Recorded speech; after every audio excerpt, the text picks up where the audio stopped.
Hello friends, এবার বর্ষায় আমি অনেক কাটিং লাগিয়েছি এই রকম ছোট ছোট প্যাকেটে কাঠের গুঁড়োর মধ্যে। কারণ এই সময় কিন্তু ম্যাক্সিমাম কাটিং সারভাইভ করে যায়। ওয়েদার ময়েস্ট থাকার কারণে কাটিংগুলো শুকায়ও না তাড়াতাড়ি। তোমরাও কিন্তু অনেক অনেক কাটিং লাগাবে আর পৃথিবীকে আরও অনেক বেশি সবুজ করে তুলবে। আমার এই কাটিংগুলো দেখো, প্রত্যেকটাতে আমি অ্যালোভেরা লাগিয়েছি আর বৃষ্টির জল দিয়েছি। তোমাদের কেমন লাগলো আমাকে জানিও, আর তোমাদের কাটিংগুলো কতটা সারভাইভ করলো সেটাও জানিও।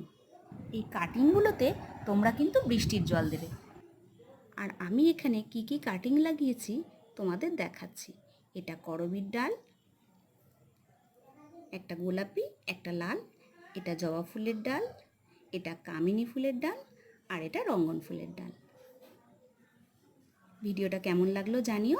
আজ এই পর্যন্তই।